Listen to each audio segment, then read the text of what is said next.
ابھی آپ دیکھیں چند دن سے جو میرا آپریشن ہوا ہے آنکھوں کا، تو میں کتنا اس کا ذکر کرتا ہوں. زیادہ تر لوگ اس چیز کا ذکر نہیں کرتے. زیادہ تر لوگ یہ بتانا نہیں پسند کرتے کہ ان کو کسی بیماری کا سامنا ہوا یا ان کو کسی آپریشن کا سامنا ہوا.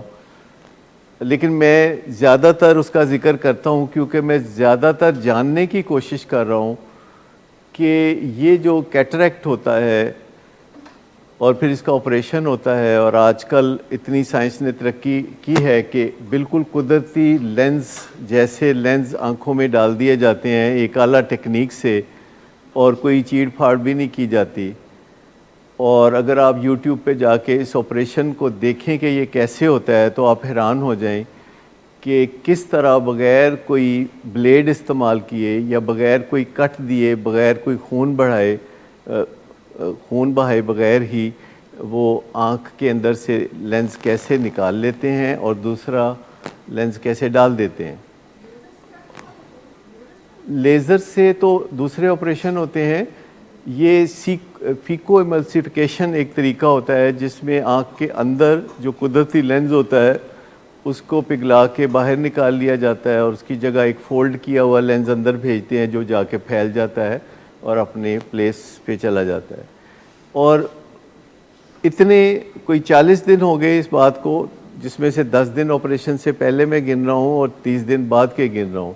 ان 40 دنوں میں آنکھوں کے اس معاملے کے اوپر میں نے اتنا کچھ پڑھا ہے کہ جس سے بے پناہ فائدہ ہوتا ہے، کیونکہ آپ کے پاس گوگل ہے، آپ کے پاس یوٹیوب ہے، اور ایک دفعہ آپ کچھ تلاش کرنا شروع ہوں تو ان کے سافٹ ویئر ایسے ہیں کہ وہ آپ کو روزانہ نئے سے نئے ٹپس اور نئی سے نئی باتیں اس چیز کے بارے میں خود ہی بھیجنا شروع ہو جاتے ہیں. تو میں نے 40 دن میں اتنا کچھ پڑھا ہے. تو یہ میں جو بار بار آپ کو بتاتا ہوں کہ اپنی بیماری کے بارے میں نے اتنا کچھ پڑھا، تو آپ جانتے ہیں اس کا لب لباب کیا ہے اور اصل پیغام کیا ہے؟ اصل پیغام یہ ہے کہ آپ بھی ذمہ داری اٹھائیں، اور آپ کا سمارٹ فون آپ کی مدد کر سکتا ہے. آپ گوگل پہ جا کے اپنا سوال لکھ سکتے ہیں جو آپ کو بادر کر رہا ہے، اور آپ یوٹیوب پہ جا کے تو لکھ سکتے ہیں کہ آپ کس قسم کی ویڈیو دیکھنا چاہتے ہیں.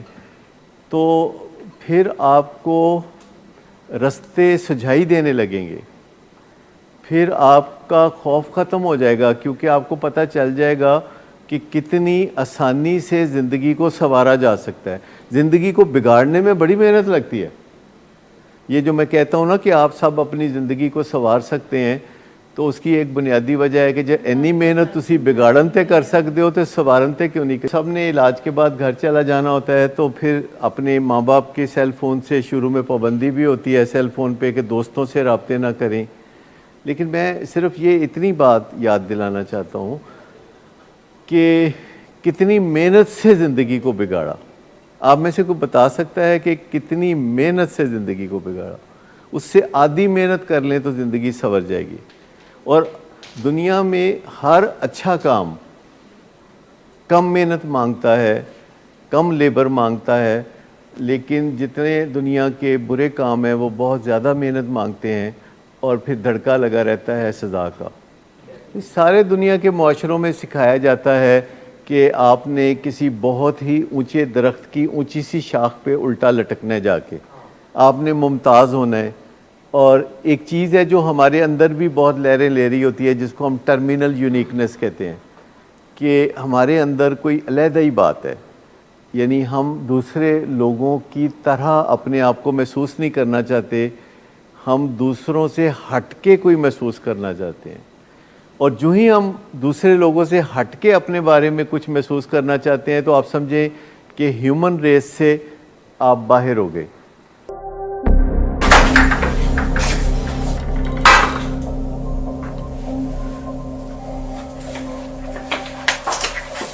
آج پھر بھی کرایا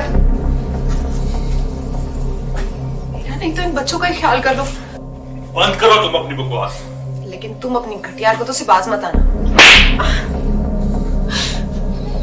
تم ہو ہی گھٹیا انسان. تم ہوتی کون ہو مجھے روکنے والی؟ تمہارے باپ کے مال کی پیتا ہوں کیا؟